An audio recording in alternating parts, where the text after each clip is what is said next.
जय श्री कृष्णा। ये कार्तिक महात्म का दूसरा अध्याय है।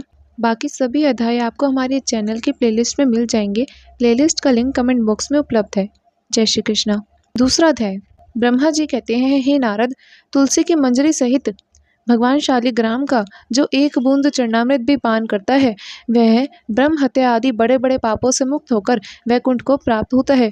जो भगवान शालिग्राम की मूर्ति के आगे अपने पितरों का श्राद्ध करता है उसके पितरों को वैकुंठ की प्राप्ति हो जाती है।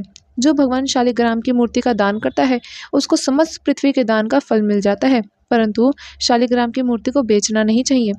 विष्णु का पूजन शंख के जल से और शिव जी का बिल्व पत्रों से, सूर्य का तुलसी से, गणेश जी का धतूरे के पुष्प से तथा विष्णु का केतकी के पुष्प से, शिव का कनेर या कमल को छोड़कर किसी अन्य लाल पुष्प से पूजन नहीं करना चाहिए।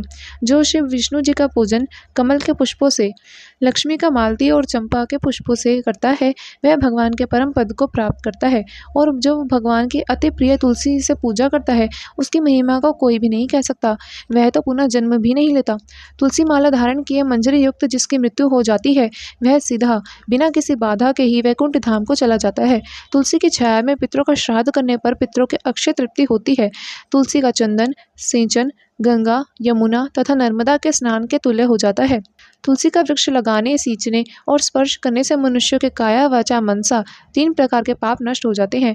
इस प्रकार कार्तिक का व्रत रखने वाला शांत चित्त से तुलसी माता के पूजन, प्रदक्षिणा और नमस्कार करके हाथ जोड़कर प्रार्थना करें कि हे हरिप्रिय, देवताओं ने तुमको बनाया, मुनीश्वरों ने तुम्हारा पूजन किया और मैं आपको नमस्कार करता हूँ। इस प्रकार प्रार्थना करें। जो मनुष्य आंवले के पत्ते और फूलों से भगवान का पूजन करता है तथा आंवले के वृक्ष के नीचे बैठकर भगवान का पूजन करता है उसको सोने के फल और पुष्प जैसा फल प्राप्त होता है। जो मनुष्य द्वादशी को तुलसी तथा आंवले के पत्ते तोड़ता है वह घोर नरक में जाता है। जो मनुष्य कार्तिक मास में आंवले के फल, तुलसी और गोपी चंदन की माला को धारण करता है वह जीवन मुक्त हो जाता है। इस प्रकार व्रती पुरुष भोजन करके चंदन, पुष्प, पान और दक्षिणा से ब्राह्मणों को प्रसन्न करें। सारे मास भूमि पर शयन करें, ब्रह्मचर्य व्रत का पालन करें, पत्तल में एक समय भोजन करें, मौन व्रत धारण करें, वह शूरवीर और कांतिमान हो जाता है। जो एक समय भोजन करता है वह भी आंवले के पेड़ के नीचे बैठकर यदि करे तो 1 वर्ष के पाप उसी समय नष्ट हो जाते हैं। व्रती मनुष्य को शहद, कांजी, दाल, तेल, कच्चा भोजन, दूसरे का खाना तथा किसी प्रकार का तामसी भोजन तथा बुरे नामों वाली वस्तुओं का भोजन नहीं करना चाहिए।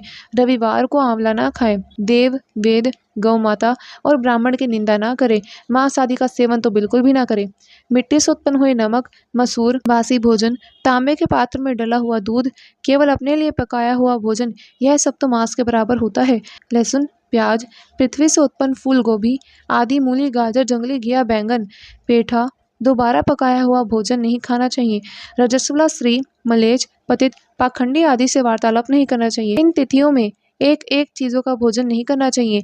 एकम को पेठा, दूज को बैंगन, तीज को पृथ्वी का फूल, चौथी को मूली, पंचमी को बेलफल, छठ को कलिंदा, सप्तमी को आंवला, अष्टमी को नारियल, नवमी को जंगली घिया, दशमी को परमल, एकादशी को बेर, द्वादशी को मसूर, त्रयोदशी को पान, चतुर्दशी और अमावस्या और पूर्णिमा को फल का साग नहीं खाना चाहिए। दूसरा अध्याय संपूर्ण। जय श्री कृष्णा।